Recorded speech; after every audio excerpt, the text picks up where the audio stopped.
Terima kasih Anda masih bersama kami di Debat pertama Calon Presiden 2024. Hadirin, jika pada segmen sebelumnya pertanyaan dibuat oleh tim panelis, maka di segmen ini dan segmen selanjutnya pertanyaan murni dari para calon presiden. Jawaban pertanyaan akan ditanggapi oleh capres penanya untuk kemudian direspon kembali oleh calon presiden yang menjawab. Sebelumnya kita undang kembali seluruh calon presiden untuk naik ke atas panggung. Kami persilakan Bapak untuk menuju ke panggung utama. Ya, dan untuk segmen ini kesempatan pertama akan diberikan kepada calon presiden nomor urut 1 untuk bertanya kepada calon presiden nomor urut 2. Dan waktu Bapak 1 menit dimulai dari sekarang. Terima kasih. Pada tanggal 25 Pak Prabowo mendaftar ke KPU sebagai pasangan calon presiden, calon wakil presiden. Sesudah keputusan MK, dan kemudian di MK dibentuk MK yang hasilnya mengatakan bahwa terjadi pelanggaran etika berat yang menyebabkan keputusan yang dibuat oleh MK secara etika bermasalah. Kemudian Bapak punya waktu sampai dengan tanggal 13 November karena di situ adalah waktu terakhir untuk mengambil keputusan bila ada perubahan. Sesudah Bapak mendengar bahwa ternyata pencalonan persyaratannya bermasalah secara etika, pertanyaan saya, apa perasaan Bapak ketika mendengar bahwa ada pelanggaran etika di situ? Baik, waktunya habis. Kami berikan kesempatan kepada calon presiden nomor urut 2 untuk menjawab selama 2 menit. Waktunya dimulai dari sekarang. Jadi Mas Anies ya memang suatu perkembangan politik itu ada beberapa segi perspektif ya. Jadi tim saya, para pakar hukum yang mendampingi saya menyampaikan bahwa dari segi hukum tidak ada masalah. Masalah yang dianggap pelanggaran etika sudah diambil tindakan dan keputusan ya waktu itu oleh pihak yang diberi wewenang, kemudian sudah ada tindakan dan tindakan pun itu masih diperdebatkan karena yang bersangkutan masih memproses. Tetapi intinya adalah bahwa keputusan itu final dan tidak dapat dirubah. Ya, saya laksanakan ya. Dan kita ini bukan anak kecil, Mas Anies ya. Anda juga paham ya. Sudahlah ya. Sekarang begini. Intinya rakyat yang putuskan, rakyat yang menilai. Kalau rakyat tidak suka Prabowo dan Gibran, nggak usah pilih kami, saudara-saudara sekalian. Dan saya tidak takut tidak punya jabatan, Mas Anies.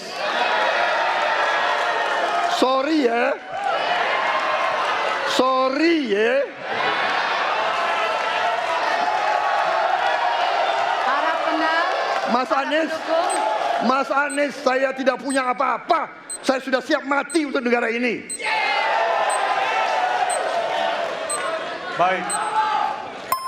Waktu Anda habis Bapak, dan selanjutnya kami persilakan kepada calon presiden nomor urut 1 untuk menanggapi jawaban dari calon presiden nomor urut 2. Waktu Bapak 1 menit. Dimulai dari sekarang. Fenomena ordal ini menyebalkan. Di seluruh Indonesia kita menghadapi fenomena ordal. Mau ikut kesebelasan ada ordalnya. Mau masuk jadi guru ordal. Mau daftar sekolah ada ordal. Mau dapat tiket untuk konser ada ordal. Ada ordal di mana-mana yang membuat meritokratik nggak berjalan. Yang membuat etika luntur. Dan ketika fenomena ordal itu bukan hanya di masyarakat, tapi di proses yang paling puncak terjadi ordal, maka rakyat kebanyakan, dan ini saya rasakan beberapa waktu yang lalu, beberapa orang guru berjumpa dengan saya dan mereka mengatakan, Pak, di tempat kami pengangkatan guru-guru itu mendasarkan ordal. Kalau tidak ada ordal, nggak bisa jadi guru, nggak bisa diangkat. Lalu apa jawabannya? Atasan saya bilang, wong yang di Jakarta aja pakai ordal, kenapa kita di bawah tidak boleh pakai ordal? Negeri ini rusak apabila tatanan Waktunya itu hilang. habis. Ya. Sekarang kami berikan kesempatan kepada calon presiden nomor urut 2 untuk menanggapi tanggapan dari calon presiden nomor urut 1. Waktunya 1 menit dari sekarang. Mas Anies, dalam demokrasi kekuasaan tertinggi ada di rakyat. Hakim yang tertinggi adalah rakyat. Tanggal 14 Februari rakyat yang akan mengambil keputusan. Kalau kami tidak benar, salah, berkhianat, rakyat yang akan menghukum kami. Waktu masih ada, Bapak? Sudah cukup? Baik, terima kasih. Harap tenang hadirin.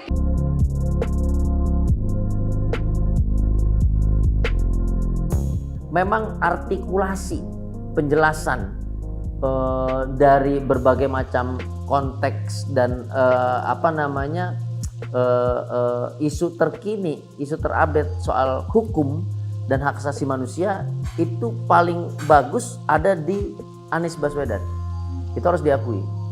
Lalu penguasaan terhadap teknis detil kasus per kasus itu ada di Ganjar gitu. Tetapi catatan bagi keduanya adalah belum ada satu gagasan mengenai politik hukum ke depan.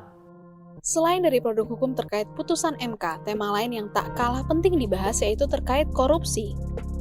Anies Baswedan menjelaskan terkait dengan usaha pemberantasan korupsi yang memuat 3 hal penting, yaitu bagaimana koruptor harus dijeratkan dengan pemiskinan dengan RUU perampasan aset.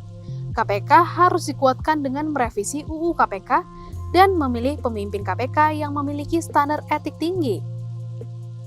Berdasarkan data Indeks Persepsi Korupsi Indonesia pada 2022 yaitu 34 dari skala 1 hingga 100, terjun 4 poin dari tahun 2021. Lalu, adakah kaitan antara konflik kepentingan atau dinasti politik terhadap korupsi di Indonesia? Nah, gambaran nepotisme itu sendiri adalah misalnya pada hari ini kita tahu Presiden Joko Widodo anak kandungnya adalah wali kota Solo. Nah, kita lihat prioritisasi proyek strategis nasional di kota Solo dibanding dengan kota-kota yang lainnya. Kita lihat juga prioritisasi programatik politik, ada money politik, ada programatik politik yang kemudian tidak ada kaitannya dengan kementeriannya Prabowo, tetapi mendorong Prabowo untuk tampil. Misalnya adalah program-program yang harusnya dijalankan Kementerian Sosial, BLT dan yang lain. Nah, ini jelas terlihat. Jadi akibat nepotisme ini yang paling jelas terlihat adalah penggunaan fasilitas negara, pemanfaatan keuangan negara APBN untuk nepotisme, baik itu anak kandungnya ataupun mereka yang dianggap berada pada lingkaran anak kandungnya itu atau bermanfaat untuk sama-sama memajukan anak kandungnya. Yang tak kalah menarik adalah topik penguatan demokrasi, yaitu meningkatkan kepercayaan masyarakat terhadap partai politik, di mana dijelaskan bahwa kepercayaan masyarakat terhadap parpol saat ini rendah. Lalu, seberapa besar pengaruh dari partai politik terhadap pertimbangan pilkada atau pemilu tahun 2024 ini? Apakah masih ada koalisi parpol yang independen mengusung penegakan hukum? Maka dari itu, kalau kemudian masyarakat dipaksa untuk memilih pada pemilu 2024 nanti salah satunya adalah nyoblos partai, maka masyarakat akan melihat partai yang membawa perubahan situasi. Jadi bukan partai yang berada pada koalisi mana, masyarakat tidak melihat itu. Terkait dengan paslon, masyarakat hanya melihat paslonnya saja. Tapi terkait dengan partai, dia akan melihat dimanapun partai ini berkoalisi, apapun latar belakangnya mereka berkoalisi karena setengah hati atau karena setengah mati, karena diancam kriminalisasi, tapi masyarakat akan melihat, oh partai ini tampil dengan sebuah pembeda. Mas Anies, saya tidak punya apa-apa. Saya sudah siap mati untuk negara ini.